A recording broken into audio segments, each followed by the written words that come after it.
আসসালামু ওয়ালাইকুম আসসালাম। ভাই, কেমন আছেন? এই তো ভাই আলহামদুলিল্লাহ, আপনারা কেমন আছেন? আলহামদুলিল্লাহ ভাই। আচ্ছা, প্রথমে পরিচয়টা একটু বলেন, আমরা যে শশা জমি দাঁড়ায় আছি। জি ভাই, আমি হচ্ছে কৃষি উদ্যোক্তা মোহাম্মদ রমজান শেখ। এটা হচ্ছে আমারই একটা নতুন প্রজেক্ট আর কি। এটা হচ্ছে দ্বিতীয়বারের মতো শশা চাষ করা হয়েছে। আচ্ছা, এখানে শীতের মৌসুমে রমজান টার্গেট করে একবার শশা চাষ করা হয়েছিল। এটা হচ্ছে একই জমিতে একই মালচিংয়ে দ্বিতীয়বার আর কি। দ্বিতীয়বার। এই যে আপনারা যে জাতটা এবং ফলনটা দেখতে পাচ্ছেন, এটা হচ্ছে এগ্রোকলা লিমিটেডের তাজা প্লাস। এটা হচ্ছে আমি বলবো যে ভাই, এটা কোনো পরিচর্যা মানে যদি না থাকে তাহলে আমার এইখানে আর কি সেরকমটাই অবস্থা। আমি এই যে প্লটটা আপনারা দেখতে পাচ্ছেন, এইখানে কোনো পরিচর্যা ছাড়াই আর কি এরকমটা অবস্থা। এই যে হিট টেম্পারেচার তাপমাত্রা এর ভিতর দিয়ে মানে গাছে পরিচর্যা নাই, পানি নাই, সেচ নাই, তারপরে আপনার স্প্রে শিডিউল নাই, তার ভিতর দিয়ে আপনারা দেখতে পাচ্ছেন যে এইখানে কিভাবে মানে ফলগুলা সেট হয়েছে। এটা মানে আমি বলবো যে এই যে এগ্রোকলা লিমিটেডের তাজা প্লাস, এটা মানে আপনার এই যে সময় উপযোগী, আপনার তাপমাত্রা সহনশীল, মানে সেরা একটা জাত। আচ্ছা, যারা মাটিতে শশা চাষ করতে চান, বা অনেক সময় আমরা তো বেশিরভাগ টাইম মাচাই করি, জি, অনেকের কনফিউশন থাকে মাটিতে করলে কালারটা নষ্ট হয়ে যাবে কিনা, ফলনে কোনো ঘাটতি হবে কিনা, বা জমিতে ভাইরাস চলে আসবে কিনা।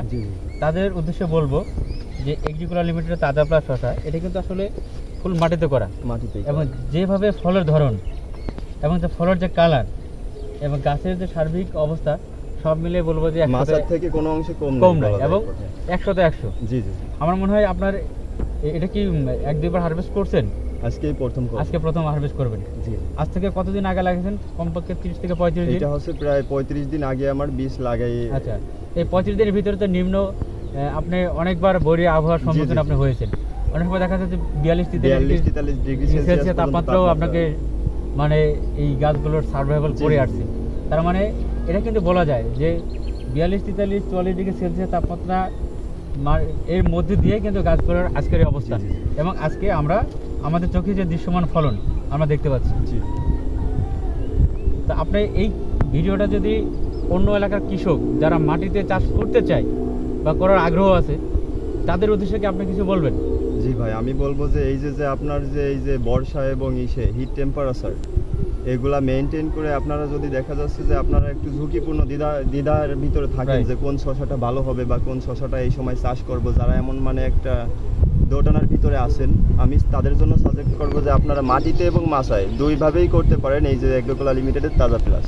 আচ্ছা ভাই, আপনার কোনো পুরুষ ফুল হয়ে গেছে এরকম কোনো সমস্যা আপনি কি ভুগছেন? না, এখানে পুরুষ ফুলের সংখ্যা বলতে গেলে আপনার 10% এবং 90% হচ্ছে আপনার স্ত্রী ফুল। কিছু পুরুষ ফুল তো লাগবেই পরাগায়নের জন্য।